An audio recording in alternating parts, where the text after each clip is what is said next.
Hello, welcome to travel food and life. আমি তিথি। আপনারা তো জানেন আমরা এখন ফুকওয়াকে রয়েছি এবং ফুকওয়াকের আগের দুদিনের ব্লগ আমি পোস্ট করেছি। আমি কোথায় কোথায় গিয়েছিলাম, কোথায় কোথায় ঘুরেছি। আজকে আমরা যাচ্ছি 4 আইল্যান্ড স্পিডবোট ট্যুর করতে। ভীষণ সুন্দর নাকি এই 4 আইল্যান্ডস। আমার তো সমুদ্র ভীষণ ভালো লাগে, তাই আজকে আমরা যাচ্ছি এই আইল্যান্ডের ট্যুরগুলো করতে। দেখি কেমন লাগে। এখন আমরা চলে এসেছিলাম অ্যান্থয় পোর্ট। এই অ্যান্থয় পোর্ট থেকে প্রথমে আমাদের পার্ল এক্সিবিশন একটা ক্রাফটিং সেন্টারে নিয়ে গেছিলো এবং একদম আমার ভালো লাগে না, কারণ প্রত্যেকটা এই ট্রিপেই ওরা পার্ল সেন্টারে নিয়ে যায়, যেখানে প্রচণ্ড দাম থাকে। আমার তো একটুও ভালো লাগে না, তাই আমি ওখানের ভিডিওটা আর করিনি। আগেও অনেক ব্লগে আমি দেখিয়েছিলাম। এখন আমরা যেটাতে এসেছি সেটা হচ্ছে মে রাট ট্রং আইল্যান্ড। এখানে অসম্ভব সুন্দর, জায়গাটা দেখার মতো, এবং এনারা নানা রকমভাবে শ্যুট করেন এখানে, এবং এটা পুরোটাই এই প্যাকেজের মধ্যে ইনক্লুডেড। আচ্ছা, আলাদা করেও আপনি আবার টাকা দিয়ে নিতে পারেন। অনেকে যেমন এই ধরনের এই ড্রোন শ্যুট আলাদা করে নিয়েছেন। আমরা যেমন এই ড্রোন শ্যুট সহ নানা রকম এই যে ফটোগ্রাফির এইটা একটা প্যাকেজ হয়, সেই প্যাকেজ শুদ্ধই আমরা বুক করেছি। আচ্ছা, এইটার যে টাকাটা সেটা কিন্তু আমরা যে ট্রাভেল এজেন্টের থ্রু দিয়ে বুক করেছি তারাই নিয়েছেন। এবারে তারা ডিভাইড করে দেন। অসম্ভব সুন্দর, অপূর্ব, দেখার মতো। এবং এই এই যে জায়গাটা, আমি এই যে আইল্যান্ডটা বলছি মে রাট ট্রং আইল্যান্ড, এটা কিন্তু অবশ্যই আসবেন। এবং এই 4 আইল্যান্ড স্পিডবোট ট্যুরের মধ্যেই এটা কিন্তু ইনক্লুডেড থাকে। এটা ফার্স্ট এখানে নিয়ে যায়, এবং অনেকে এখানেও লাঞ্চ করে নেন। এখানেও লাঞ্চের কুপন দেয়, কিন্তু আমরা তো এখানে লাঞ্চ করিনি, কারণ অনেক সকালবেলায় বেরিয়ে এসেছি। তাই আমরা চলে এসেছি সেকেন্ড ট্রিপটা করতে। এবং সেকেন্ড ট্রিপটাতে যেটা রয়েছে, এই আইল্যান্ডটা কোরাল আইল্যান্ডটাতে নিয়ে আসা হয়, এবং এখানে জলের তলায় যে কোরালসগুলো আছে সেগুলো দেখা যায়। এটা আমি অনেক জায়গায় করেছি, বিদেশের বিভিন্ন জায়গায় এই কোরাল আইল্যান্ডগুলোতে আমি কোরাল দেখেছি। পুপাই এখন বড় হওয়ার পরে এটা ওর প্রথম অভিজ্ঞতা, এবং তাই ওকে এবার পাঠালাম, কারণ এক একজনের জন্যই প্রচুর খরচা। প্রায় 10,000 টাকার মতো করে এটা পড়েছে একটা, মানে এই আইল্যান্ডে, কোরাল আইল্যান্ডে একজনের এই নিচে যেতে, এবং তার সঙ্গে একজন অ্যাটেন্ডেন্টকে নিয়ে যেতে। তো সেই কারণে আমি আর যাইনি। এরপরে চলে এসেছি এইখানে, এটা গ্যামঘি আইল্যান্ড। এখানে স্নরকেলিং, ফ্রি ডাইভিং, ফিশিং সব কিছু হয়। আমি তো করি স্নরকেলিং, কিন্তু এবারে আমি নামিনি। অনির্বাণ আর পুপাই দুজনে নেমেছে, এবং বলছে যে এখানে একটু ছোট ছোট মাছ। অন্যান্য জায়গাতে আমি দেখেছি যে বেশ বড় বড় মাছ থাকে, নানা রকম রঙিন মাছ দেখা যায় স্নরকেলিংয়ে, কিন্তু এখানে এরা একটু ছোটো ছোটো মাছ দেখতে পেয়েছে। অবশ্যই পুপাই এর আগে যেহেতু ওইটা কোরাল আইল্যান্ডটা ঘুরে এসছে এবং এত কোরালস আর এত মাছ জলের তলায় গিয়ে দেখেছে, তাই এটা হয়তো একটু মনে হচ্ছে যে কম মাছ, তাও খুব এনজয় করে। এটা তো অবশ্যই করবেন, সব জায়গাতেই স্নরকেলিং থাকে।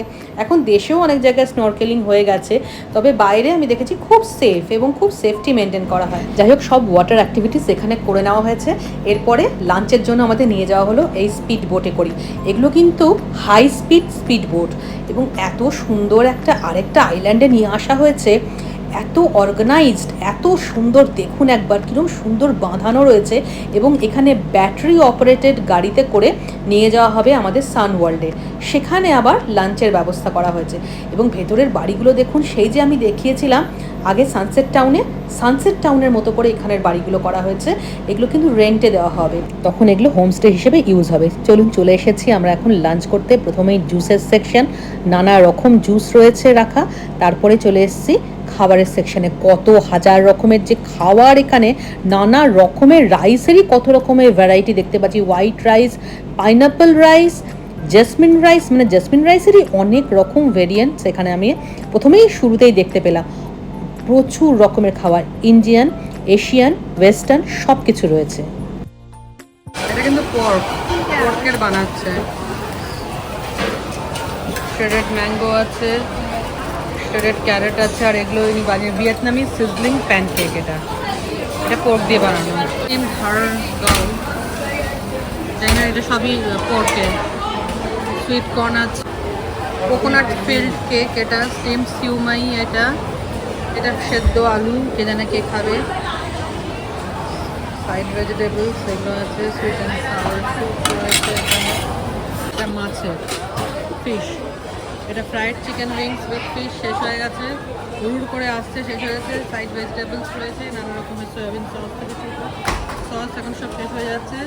ফ্রেশ স্প্রিং রোলস, এটা পর্কের, এগুলো নানা রকমের সস রয়েছে, chilli sauce, fresh lime, chilli sauce, pickled chilli, এসব রয়েছে pickled garlic, black soybean sauce, soya sauce, salads রয়েছে, ফিশ সস রয়েছে, এখানে বিনস স্প্রাউটস রয়েছে, বিফ নুডলস এখানে পাওয়া যাচ্ছে, ফ্রাইড রোল স্টিক শেষ হয়ে গেছে, home fridge noodle soup, fish noodle soup এখানে বানিয়ে দিচ্ছে, কোরিয়ান্ডার রয়েছে, fresh chilli, fried garlic pepper, fried salads সব রয়েছে, সাইড ভেজিটেবলস রয়েছে, গার্লিক অয়েল রয়েছে, সুইট অ্যান্ড সাওয়ার ফিশ রয়েছে, চাই অয়েল রয়েছে, বিনস স্প্রাউটস রয়েছে, এটা আবার ভিয়েতনামিজ ওয়াটার ফার্ন কেক, এটা তো দেখিয়েছিলাম। এটা কি রয়েছে, স্যাভারি স্টিকি রাইস, পাস্তা রয়েছে, সিউইড স্যুপ উইথ মিট, এটা ভেজিটেবল স্যুপ, এটা অ্যাকচুয়ালি পাম্পকিন স্যুপ, স্যুপের সাথে দেওয়ার জন্য এই সবগুলো রয়েছে। আর এটা রয়েছে রাশিয়ান স্টাইল গ্রিল পক শোল্ডার, তার সাথে বারবিকিউ সস শেষ হয়ে গেছে। আবার এটাও ডিসপ্লে ফুড, জানি না এটা সসেজ তো মনে হলো, গ্রিল ভেজিটেবল উইথ হার্বস রয়েছে, এখানে stewed beef with pepper sauce রয়েছে, কুক স্পেশাল, এটা steam pork trotters with galangal and lemon grass রয়েছে, Korean style grill ribs with sauce, নানা রকম ব্রেড সেকশন, এটা গ্রিল করার সেকশন, গ্রিল নানা রকমের ব্রেড রয়েছে, এখানে ফ্রেশ কাট ফ্রুটস রয়েছে, অরেঞ্জ রয়েছে, এটা চিকেন ব্রেস্ট স্যালাড রয়েছে, কিমচি রয়েছে, ক্যাবেজ কিমচি, এটা একটা স্যালাড, নানা রকমের স্যালাড, মিক্স স্যালাড, সেগুলো mayonnaise, cheese sauce, পিকলড mustard green sauce, star fried mushrooms রয়েছে, চেরি টমেটোস রয়েছে, মিক্স বয়েলড ভেজিটেবলস রয়েছে, থাউজেন্ড আইল্যান্ড ড্রেসিং রয়েছে, ফ্রেঞ্চ ড্রেসিং রয়েছে, আরও নানা রকমের sauce, bell pepper, boiled eggs, cauliflower সবই সেদ্ধ এগুলো এখানে, এখানে ম্যাঙ্গো স্যালাড উইথ জেলিফিশ, তার সাথে আবার জেলিফিশ ঢুকিয়ে দিয়ে দেবেন না, lotus stem salad with shrimp, এটা seafood glass noodles salad, mix salad, prawn cracker, যেটা শেষ হয়ে গেছে, মিষ্টি হয়। ডেজার্টও রয়েছে প্রচুর রকম, কিন্তু এত ভিড় আমি তুলতে পারিনি, শুধু আমি এটা তুলতে পেরেছি। এই যে এত খাবার দাবার দেখলেন, এই খাবার দাবারের একটু পোর্শনও যদি কেউ খায়, একটু পোর্শনও যদি কেউ খেতে পারে, তাহলে ভাবতে পারছেন তার কী অবস্থা হবে। সেরকমই অবস্থা হয়েছে ঠিক আমাদের। আমরা খুব কম খেয়েছি, মানে এতগুলো থেকে একটু একটু করে টেস্ট করলেও তো এত পেট ভরে গেছে। তারপরে চলে এসেছি এই হনথমের সানওয়ার্ল্ডে। এটা তো হনথমে, এই হনথম আইল্যান্ডটায় আছি যেখানে আমরা খাওয়া দাওয়া করলাম, সেখানেই সানওয়ার্ল্ড, অপূর্ব সুন্দর। এবং এখানেই এই ওয়ার্ল্ডস লংগেস্ট ওভারসি কেবল কারটা আছে, আমি দেখাবো। এরপরে আমরা ওই কেবল কারটা করেই ফেরত যাব। কিন্তু এই যে ওয়াটার পার্কটা, এই ওয়াটার পার্কটা এত সুন্দর, এত অপূর্ব, বাচ্চারা এত এনজয় করছে, শুধু বাচ্চারা কেন, বড়রাও এনজয় করছে। ওপরের জল ভরছে, তার কিছুক্ষণ পরে হুড় করে জলটা পড়ে যাচ্ছে, আর বাচ্চারা কী যে আনন্দ পাচ্ছে। এরকম ওয়াটার পার্ক তো অনেক জায়গাতেই আছে, কিন্তু এই ওয়াটার পার্কগুলো স্পেশালি এত সুন্দর, এত কালারফুল, এত পরিষ্কার পরিচ্ছন্ন, মেনটেন আর সেফ হয় সবচেয়ে বড় কথা বিদেশেরগুলো, যে এখানে লোকজন এসে আনন্দ করে ঘুরেও একটা আলাদা একটা ফিলিং আছে যে খুব সেফ। আমি বাচ্চা নিয়ে যাচ্ছি, যে আমার বাচ্চা খুব সেফলি এখানে খেলতে পারবে। এই যে এগুলো করা রয়েছে, এগুলো কি সুন্দর কারুকার্য করা রয়েছে, অপূর্ব সুন্দর। একটা আর্টিফিশিয়াল সমুদ্রের মতো আবার এখানটা করা হয়েছে, দেখেছেন? এই ভিয়েতনামে বা ফুক ওয়াকেও যখন আসবেন, তখন কিন্তু অবশ্যই সিজনটা দেখে আসবেন। আমরা যেমন ফেব্রুয়ারি মিডলে এসেছি, খুব বেশি গরম পাইনি, কিন্তু গরম তো অবশ্যই পড়ে গিয়েছিল তখনই, কিন্তু এই সময়টা অতটা গরম ছিল না। নভেম্বর থেকে এই ফেব্রুয়ারির মাঝামাঝি অবধি আসার কিন্তু একদম আইডিয়াল টাইম। তারপরে আস্তে আস্তে গরম পড়তে থাকে, তখন কিন্তু এই সি সাইডগুলো ঘুরতে বেশ কষ্ট হয়। হ্যাঁ, হয়তো হোটেলের ফেয়ার কমে যায়, কিন্তু এইগুলো ঘুরতে বেশ কষ্ট হয়। আবার জানেন তো, ভিয়েতনামে ভীষণ বৃষ্টি হয়, আর বৃষ্টি হলে প্রচণ্ড জল জমে যায়। ওয়াটার লগিং এখানে একটা সাংঘাতিক বড় বিষয়। সুতরাং সেই সিজনটাও বাদ দিয়ে আসবেন। অবশ্যই যখন প্ল্যান করবেন ভিয়েতনাম ট্রিপের, তখন কিন্তু এই জিনিসগুলো অবশ্যই করে মাথায় রাখবেন। আর অনেকে করেন, যেমন হ্যানয় থেকে আসেন বা হোচিমিন থেকে আসেন, ফুক ওয়াক ঘুরে যান। আমরা শুধু ফুক ওয়াকটাই ঘুরেছিলাম 4 নাইট 5 ডেজ, নিজেরা সেভাবেই প্ল্যানটা করেছিলাম। এরপরে চলে এসেছি আমরা এই কেবল কারটা, এই ওয়ার্ল্ডস লংগেস্ট ওভারসি কেবল কারটা বললাম না, এটা বিশাল বড়, জানেন তো, 7, 8, 9 3.9 মিটার লেন্থ এটা, এতটাই বড়, সমুদ্রের ওপর দিয়ে যাচ্ছে, কি অপূর্ব লাগছে। ওয়াটার পার্কটা দেখতে পাচ্ছি, চারিদিকে সব যে রাইডসগুলো সেগুলো দেখুন, দেখা যাচ্ছে কি সুন্দর, সমুদ্রটা দেখা যাচ্ছে, অপূর্ব লাগছে। আর আস্তে আস্তে যখন আমরা ফুকুওকার দিকে পৌঁছবো, মানে একদম মেন সিটির দিকে পৌঁছবো, তখন আস্তে আস্তে এই বাড়িগুলো দেখা যাচ্ছিলো। এই যে একটু আগে এইখানে আমরা সমুদ্রের ধারে ছিলাম, এই সমুদ্রের ধারটা কি সুন্দর লাগছে। আর প্রচুর দেখুন আসছে যাচ্ছে কেবল কারগুলো, আর এত বড় সমুদ্রের ওপর দিয়ে যাবে, একটু তো ভয় লাগবে যারা একটু ভয় পায়। আমি ভয় পাই না বলে আমার একটু ভয় করেনি। আমার মেয়ে একটু ভীতু, সে তো মানে ঠাকুরের নাম নিতে নিতে মোটামুটি এপার ওপার করেছে। এবং এত বড় কেবল কার, এর আগেও ভিয়েতনামে আমি চড়েছিলাম, হ্যালং বেতেও চড়েছিলাম, সেখানেও সানওয়ার্ল্ড আছে, সানওয়ার্ল্ডের ওখানেও কেবল কার আছে।